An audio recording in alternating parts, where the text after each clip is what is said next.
Hi, I'm Erika of Grapefruit, Gardenia Designs and the Knit Kind podcast. If you can see this tail, I have a cat on my lap. I'm going to try recording anyway. For those of you who have older pets, you know that we always try to make time for the pets in our lives, but when they're older, we probably make a little bit more and let them sit on our laps longer than we should, or in bed with us, or whatever it is, because we know our time with them is limited. So this is Bella. She is on my lap right now. At some point she might get off, but we're gonna let her join the podcast. So where can you find me? I am on social media as Grapefruit Gardenia, or Grapefruit and Gardenia, depending on Instagram, the former, Facebook, the latter. I am on Blue Sky now as well, and I will put that information in the show notes so that you can find and connect with me. And I am on Ravelry as Knitty Elf 40, where you can find the details of any of the projects that I show. I am wearing today my artist shawl.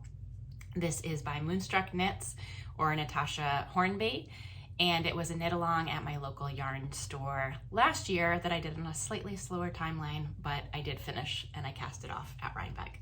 So it seemed like the perfect day for it, the right colors, the right weight. And I love wearing it. And this is knit in Sonder yarn, the Sunday Morning DK, which was a pleasure to use. I loved the color palette, the feel of it. I loved knitting with it before it was washed, and then after I blocked it, I loved it even more.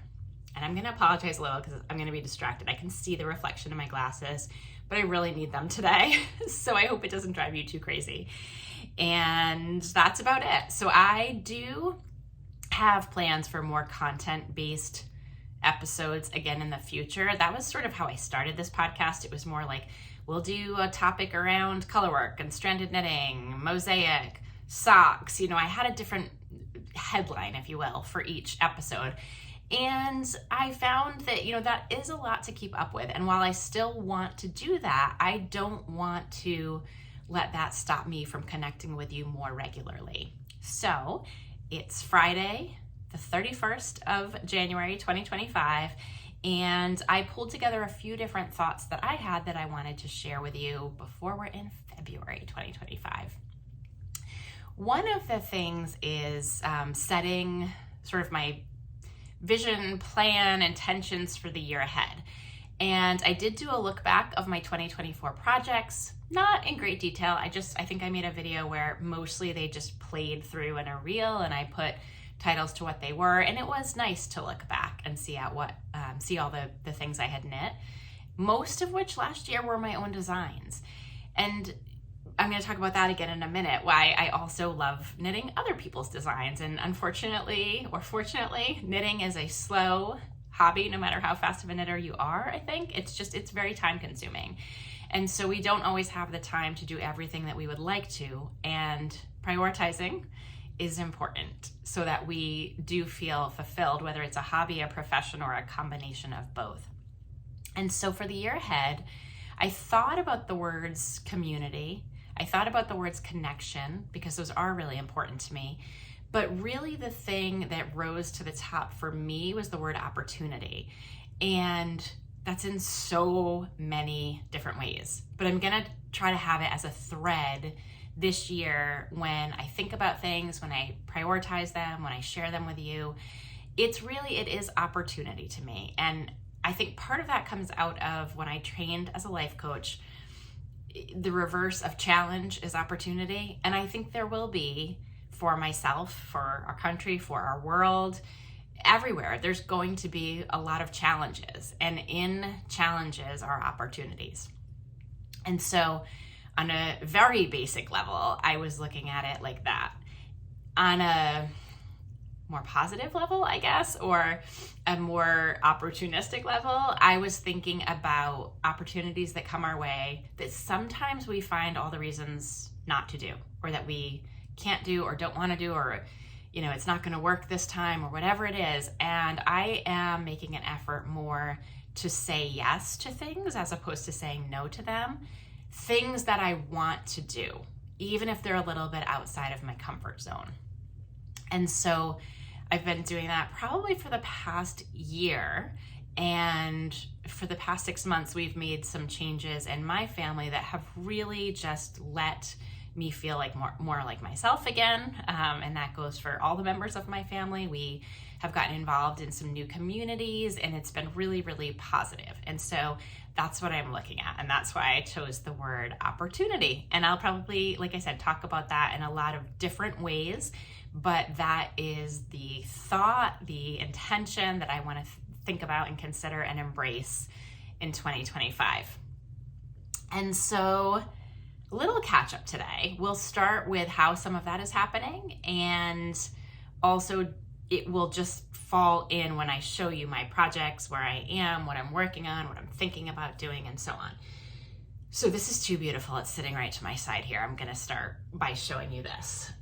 This, I cannot even tell you. Oh my goodness. All right, it's stuck on here. I'm going to take it off the other way. This is fiber that I just spun. And actually, this is not bad today. I usually have pretty poor light in here, but I think because we have the natural light coming in from the side, you can see this was is fantastic farm yarn fiber. It's Coopworth in terms of the breed, and I spun it right back there on my Ashford e-spinner. I don't know why I'm thinking the number 950. It's got the jumbo bobbins, so whichever model that is. But this, when I spun it, first of all, it was a dream to spin. Very, very easy to draft. I also spun it the week or two after I bought it, and I can't recommend it enough. I had a few other people in my knitting group get some, or not just in my knitting group, but in the circle of people that I follow on Instagram, who are also spinners and kind of have tracked what they did and what I did, and everybody's is beautiful. So I chose this spring color palette, which even though the color's okay on here, you can't really see how pretty it is in person. It is very, very subtle, except for that bright pink. So there's a lot of like tanny peaches and light minty greens and almost, I can't really call it yellow, but like tending toward yellow. And then there's the pinks. And in terms of the way I spun it, I had two balls, which I'll try to put a picture in. So when you took those apart, it was like a long piece of roving basically. And I just spun it directly end to end. I didn't do any fractal, I didn't do any separating the colors, and I spun both balls and I applied them together. I thought about doing different things, and I just decided that would bring me the most joy. And so I washed it and finished it a couple days ago, I think, and then it's dried, and I can't believe how much it poofed up. So I just checked, and it's pretty much spot on for 8 wraps per inch, which puts it really probably in the Aran category. And I actually don't think I weighed this, but it was 2 of those balls. My guess is it's around 4 ounces. It was, if my nitty naughty is correct, it's around 158 yards. So that would make sense in terms of it being an Aran weight. Either way, semi-worsted, semi-woolen, I think it's probably somewhere in between because of the movements of my hands, the way I was drafting it, as well as the fiber prep. And so once again, there's that. It's the fantastic farm yarn. And after I washed it and finished it, it was beautiful every step of the way, but it like poofed, which was really, really cool. So that is a finished object in of that. I'm a spinner, but it hasn't been knit into anything yet. Which reminds me, I don't know if I'll insert a picture. I do have one other off the needles finished object, and that is the little bandana cowl that I made out of Handspun, which was from, I think it's Walnut Hill Farms. The fiber that I had gotten at the Unruly Stitch in Weston that was like it was called Fruity Pebbles. And it was this beautiful South American blend of softer wools, and then it had neps in it of silk, and I made this really funky kind of art yarn cowl out of it. It was a Susan Ashcroft pattern. I mentioned it in one of the last couple of recordings that I did, and also that it was brioche. So if you watched that one, you'll remember. I can insert a picture here. It's just not going to be, I didn't take great modeling photos. I took a photo of myself sitting on the couch with it pulled over in artificial light, but you can still get a sense. So I'll put that in here. In terms of other finished objects, you saw my one sock. Well, look at me just cranking on the socks. Who knew? But I've had a few things this week where I could throw something in my bag and it was kind of where my brain was. And I'm gonna have a second sock. So who knows? Maybe I will. One of the things I wanted to do last year was to kind of have a sock in my bag. So I have done that, and then I haven't gotten far. I showed you I've done like 2 more rows on my sea glass cardigan. But part of the reason I thought I'd show you this is if you are following my sea glass cardigan journey at all, I will tell you what I did, and maybe that will help you think about sweater knitting and how you want to approach things when you're knitting your own sweaters at home. So I very often have to knit a different size body as arms in terms of the girth or the circumference. And that's because when you look at fit models, my arms are larger than the fit model for my upper bust, my full bust, the rest of my body. And so I've had to learn from the very first sweater I knit how to make some of those modifications if I wanted the sweater to fit me well. And so with this one, I was kind of going right along. I knew my gauge would be a little bit different, but it's a raglan cardigan, and I knew I had flexibility because I generally am smaller up here than here, and certainly than here. So I could make way as I went, understanding the construction and the math behind it, which isn't scary. So if you are immediately tuning out or thinking I can't do this, it's not as scary as you think. It just requires a little bit of patience, a little bit of forethought, and maybe the first time you're doing it, a little bit of assistance. And then it's something that you'll probably do on every sweater if you want it to fit you as well as it possibly can. So I paused at the point in my size, which is the 40-inch bust, that I would have separated for the sleeves. And I did a partial block because I really wanted to know what my gauge was, and I knew that that was the best way to get a real gauge for the actual knitting project, not for a swatch. And so I found out my gauge is probably close to 22 stitches per 4 inches, which is 5.5 stitches per inch, as opposed to the pattern gauge, which is 20 stitches per inch. And my row gauge is spot on. And I also looked at the underarm depth, or, if you could think of it as like the yoke depth, so that I didn't end up with something where I had dolman sleeves if I had to keep going. And so one of the things that I recognized at this point is that I was looking at the schematic for my size, which is a 12.75 inch upper arm circumference. And I know that that's way too small for me. I need closer to 14 inches for it to be comfortable and have a little bit of ease there. And I need it to be at least 13 inches, even with 0 ease. And so I started doing the math on how I would modify that. And I ended up with a question. And this is a good example of when it is appropriate to contact a designer for clarification. And if you're wondering about support for the woolen, this is a woolen pine pattern, they have a Discord channel, and that is an app that you can download. This is actually the first time I've used it. So you download the app, and then there's different chat rooms, and one of the chat rooms is pattern support. And so you can post a question in pattern support and have it answered in a fairly timely way. I mean, I posted the question on a weekend at like 10 o'clock at night. So I was not expecting any answer until the business week ahead. And thought maybe I would get lucky and get an answer sooner. And you can also post it to get peer feedback. So I posted this one particularly in pattern support. I had a very tiring week, right? And so one of the things that I think is important as a designer is to be thinking about the knitter experience. So for me, I become a better designer by knitting other people's patterns, not just because you see different things or different techniques or the way things are written, but also because it is a really good reminder that when you are the user of a pattern, it's very different from when you're the person who wrote the pattern. And when you're the person who wrote the pattern, you're thinking this information is there, it's thorough, it's correct, it's been tech edited, it's been tested. And when you're the person knitting it, maybe you're exhausted from your week. Maybe you skipped over a section that had a tip maybe you were reading it on a computer screen and you didn't go sequentially and you missed something. So it's a really good reminder for those of us who write patterns to also experience just being a pattern user. And so that's the long and short of me saying also why I like to knit other people's patterns other than just the experience or the finished object. But here was my question. 12.75 inches. Okay, I know I'm gonna modify it. So I start doing pattern math. And I take the number of stitches around the sleeve divided by my gauge to figure out how many inches I'm gonna have in a circumference.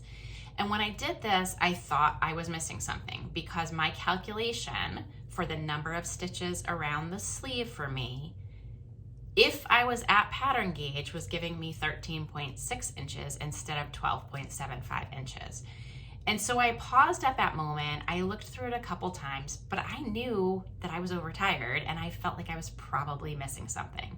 So at that point, I felt like I did enough work to reach out to pattern support and ask, was I missing taking something into consideration? Because before I made my modification, I wanted to make sure I understood the pattern correctly. If I made a modification and I had missed something in the pattern, it's possible I could have compounded a mistake.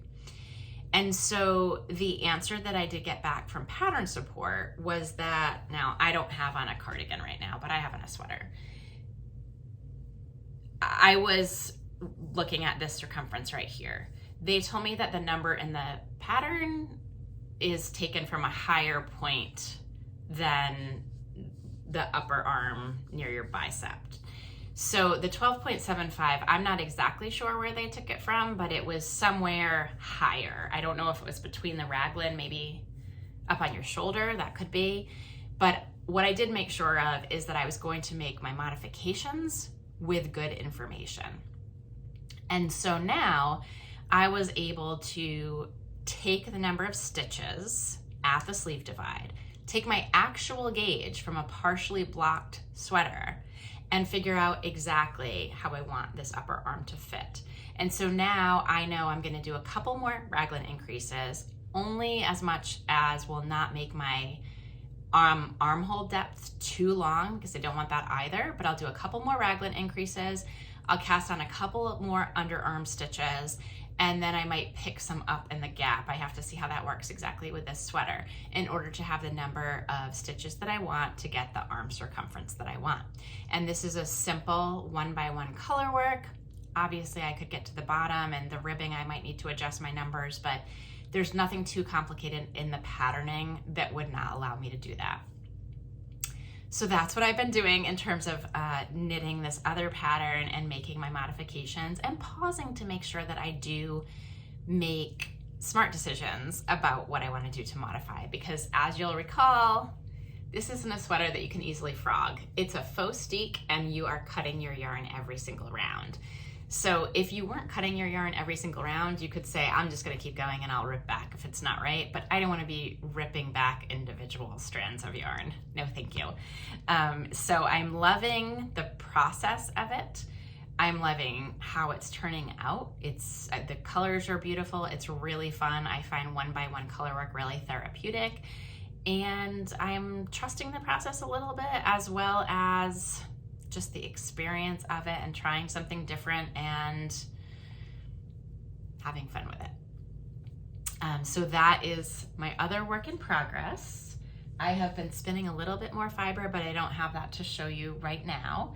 And then I think the other thing about opportunity that's fun to think about is really pausing to think about your knitting and the knitting process. And I decided that I wanted to make some swatches for myself and compare certain things about my knitting where I'm always making assumptions. And I know there's ways to check them, and I recommend those ways to check them to other people who are asking me questions about their knitting, but sometimes I don't pause and do myself. And so instead of just doing the swatches I was talking about, I got this, and some of you may recognize it. I decided to do, or at least start, the workbook that goes along with Patty Lyon's Knitting Book of Tricks. And that was because I had seen some people posting about it, and I thought, you know what? certain ththings of this I could do on my own, but it'd be kind of fun to do this, and then it's potentially a tool that I could recommend to people, either teaching or, you know, do it along with them in a workshop or something like that. So this is where there's garter that's compared, that's knit garter and purl garter. And then you can see the difference between your knits and purls and the row, the length and the width. And then there is stockinette. And then there's 1x1 ribbing. And then there's seed stitch. And one of the things I started playing around a little bit with, oh, and that's what else is in here. There's knitting where you're knitting Western knitting. Is it Eastern knitting? And then combination knitting. Sorry, folks, it's been a week. I'm a little tired. But when don't I say that? I think that's just life for all of us, right? So anyway, in this section, it's the different ways that you can knit, whether you're wrapping your yarn clockwise, counterclockwise, or a combination of the two. And so this, it's just really interesting. You use a non-superwash yarn, and I had this left over from Stonehenge Fiber Mill from a sweater that I'd knit. Actually, I have quite a bit of it left. It's beautiful yarn. And I thought this was very representative of a lot of the yarns that I use, so I thought it was a good choice.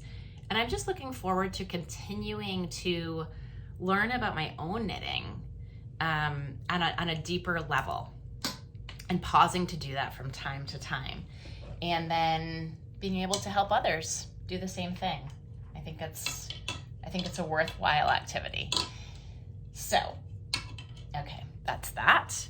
And, oh, right. The other thing is, while knitting other people's patterns, I think improves your own ability as a pattern designer, I think taking other people's classes improves your ability to teach and to be a good instructor and think about different methods. We all learn differently, and you cannot be everything to everyone at once. So seeing how different people teach, not only in terms of the techniques, but in terms of how they manage a group, how they give leadership to a classroom, is really another thing that I wanted to take the opportunity to do this year.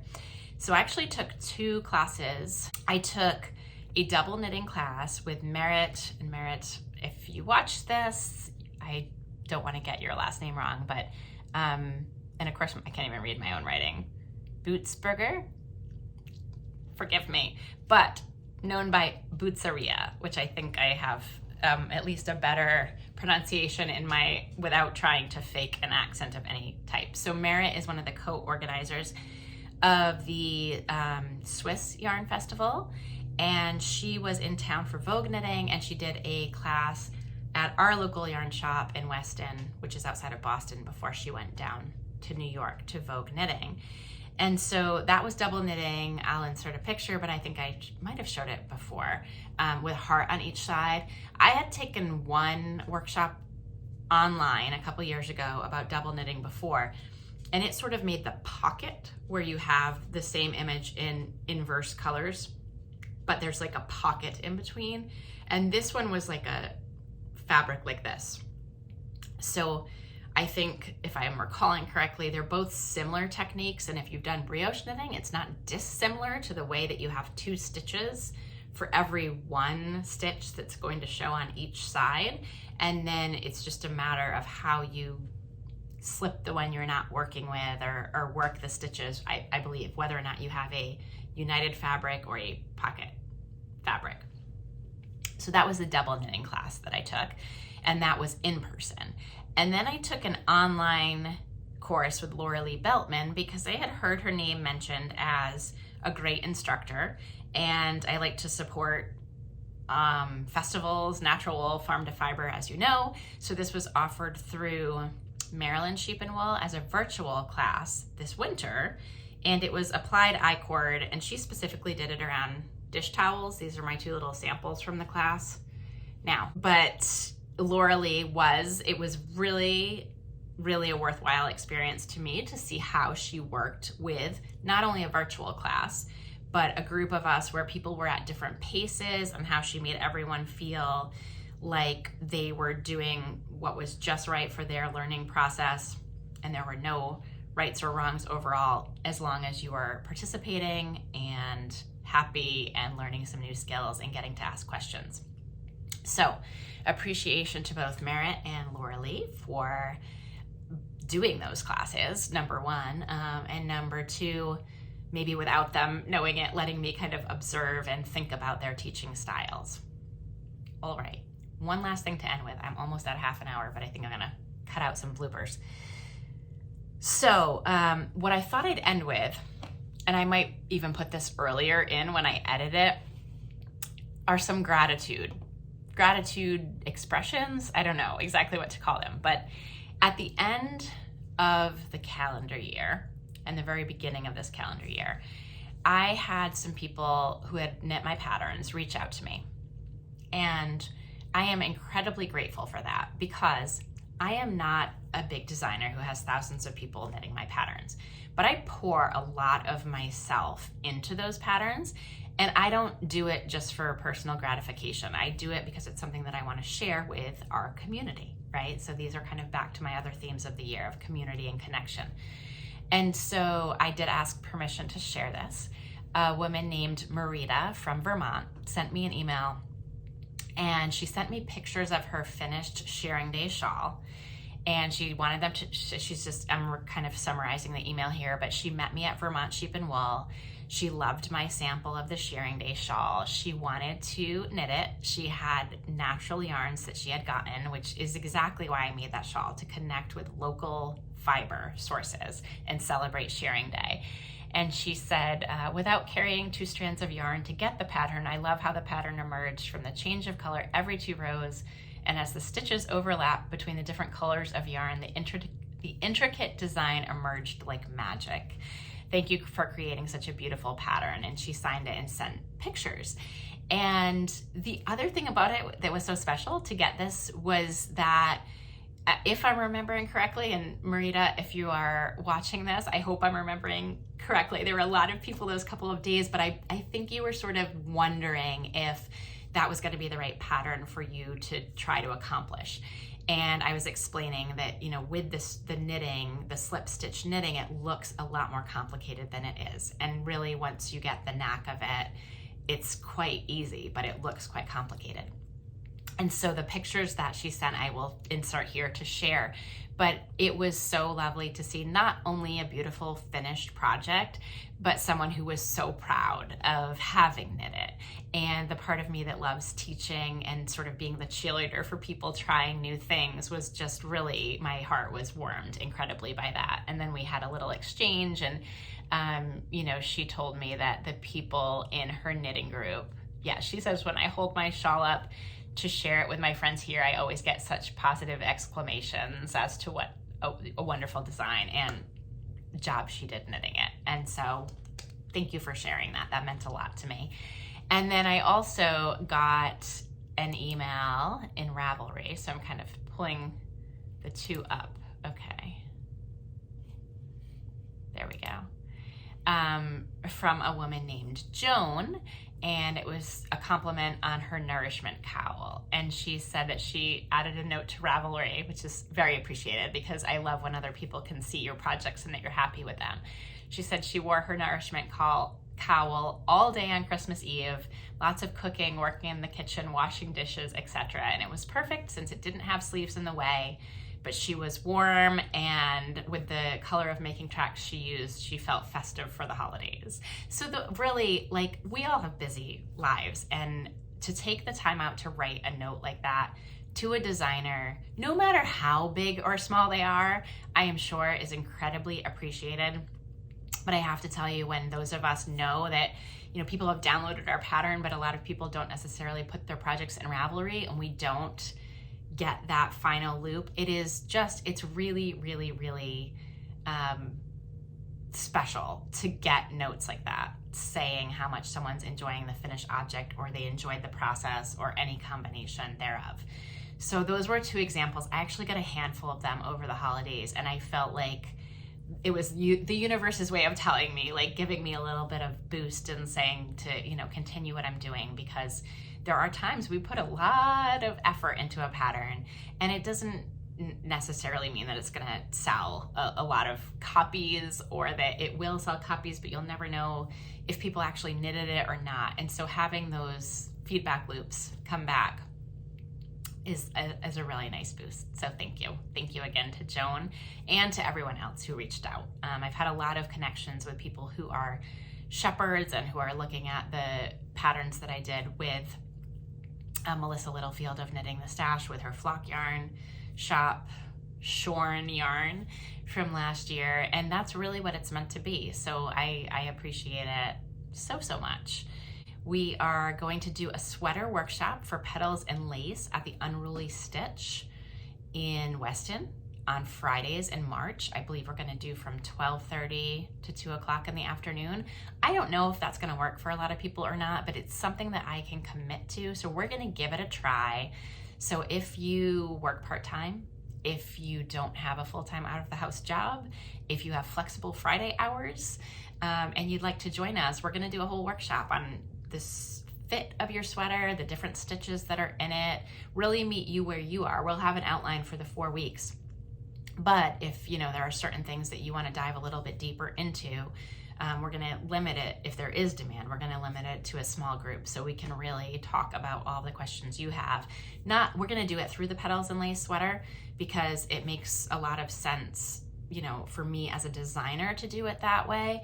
But, you know, it will also answer questions that you might have about any sweater. And when you're knitting it, how do you make certain decisions about choosing your size from the beginning, choosing the yarn, doing a swatch, making modifications. So we're going to learn it through the Petals and Lace sweater, but it really will apply to so much, just as I kind of just showed you with the sea glass sweater. So I hope you'll join us if that's something that's of interest to you. It's going to come out in one of their newsletters soon, and you can get in touch with the shop and we'll get all the information up there to sign up soon. We're also going to do Knit for Food. So Knit for Food is going to be the first weekend of April. It's going to be on the Saturday this year, which I think is April 5th. And there's going to be morning and evening Zoom programming. So we'll do our meetup at the Unruly Stitch sometime during the day. Stay tuned for that if you're interested. I'm thinking about a couple different ways to tie it together this year and make it fun and exciting like it is every year. I hope you'll join us, whether that's virtually or with your own team in your own location, or if you're local, coming over to the shop and hanging out for a while. And that's it. I've gone over half an hour for my little pop-in. So I guess this is the way we can stay connected in the new year, that even if I'm not doing a topic and covering, you know, a whole bunch of things about it, I can at least pop in, see what you're up to. If you ever have questions, please send them. I'd love to try to answer them for you. And as I'm looking at the year ahead, I'll keep you posted. Knit kindly, live kindly, and I will catch up with you again soon. Bye-bye. Thanks for watching.